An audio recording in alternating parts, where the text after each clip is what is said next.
I am super excited about the 2021 Swissvale Edible Garden Tour because there is something for everyone.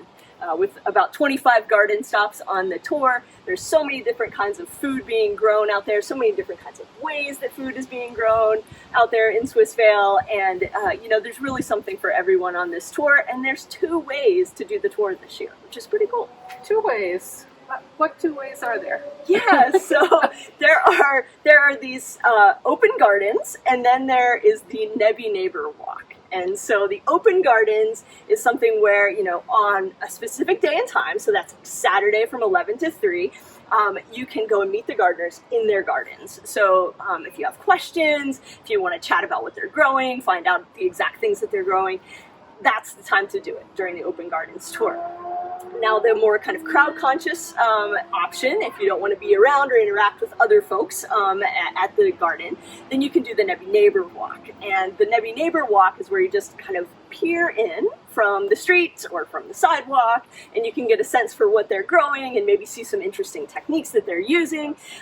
So there's lots of different ways to explore. Now, all of the Nebby stops are also on the Open Gardens Tour, but not all of the Open Gardens are particularly nebbable. We picked just the ones that are really going to be ones you can go and view from the street or the sidewalk. So you can do the Nebby Neighbor Tour over a longer period of time, and again, that Open Gardens is just for a specific set time. Now, the hard part, of course, is deciding where you want to start with all of this. Yes, people often ask us where to start, and the key is that you want to pick up your map and your guide at the Carnegie Free Library of Swissvale and the Farmers Market. The information is also available digitally on our website. This is a choose-your-own adventure style kind of an event, so it's really up to you where you want to start and end, but the beginning really is on August 6th, the Nebby Walk, and then August 7 is an open garden tour. August 8 again is another Nebby Day. And it really depends. You can walk it from number 1 to the end, which is about 5.7 miles, and the elevation would be about 530 or 80 or so feet. You can drive it or bike it. I think we're gonna bike it. Huh? Do you have a recommendation of how you would go through it? Yeah, I can tell you I won't be the one biking the entire thing. That's not going to be for me. But yeah, there are lots of ways that folks might travel from garden to garden. One thing that I like to do is, I've noticed on the map, especially this year, that there are kind of clusters of gardens in different parts of the neighborhood. So, you might find 5 or 6 gardens in one part of the neighborhood that you might want to walk to all 5 or 6 of those, and then maybe you drive to another part of the neighborhood where there's another cluster that you walk to. And so we do recommend, though, if you do drive, if folks drive, that we just want to be nice neighbors to everyone in Swissvale, and make sure you're aware of not parking folks into their driveways, and being aware of like the handicapped accessible parking and things like that. So we just want to make sure that folks are good about that.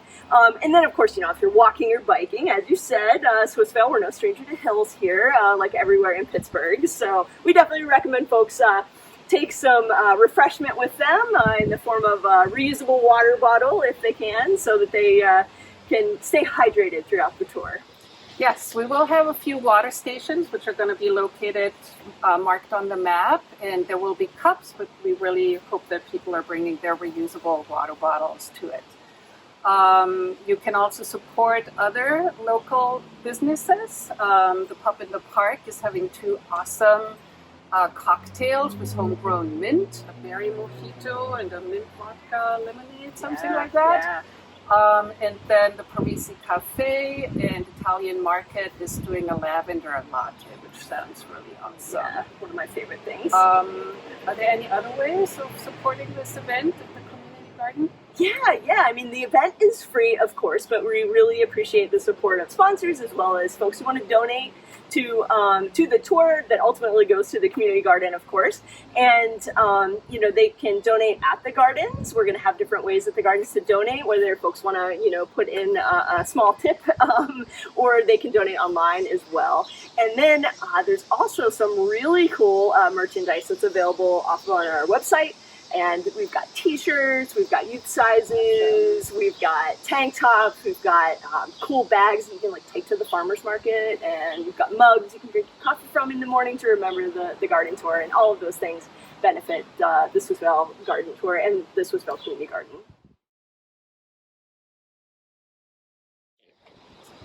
It is really important to us that this event remains free and accessible to everyone. So we're super grateful and thankful to our sponsors, Your Town Realty and Porter's Love. There's other supporters of this event, the Carnegie Free Library of Swissvale. Miss Cece is doing an event, a STEAM event on Saturday, and Make It Grow created a scavenger hunt. I'm very excited about the scavenger hunt. Be sure to pick up your maps at the library. There will also be an event at the community garden and another event at the library with Cece, and we'll be doing a lemonade stand, and we hope some other people will be doing some too. Yeah, so as you were saying, it's really important for us to make this event fun and informative and exciting for all audiences. And so I'm really excited that we added more kids and family activities this year to the tour. And we're also concerned about accessibility of the tour. And so on our map, we have marked things like which stops have steps so that folks with different abilities can make some informed decisions on where they want to go for the tour. And as far as knowing where the tour stops are, we've mark them out with these awesome flags so that folks know exactly where to go on the days of the tour. So we know that there are probably a lot more questions that folks have, and so we've tried to answer a lot of those on FAQ on our website, so you can check that out. And we really look forward to seeing everybody in Swissvale on August 6th or 8th.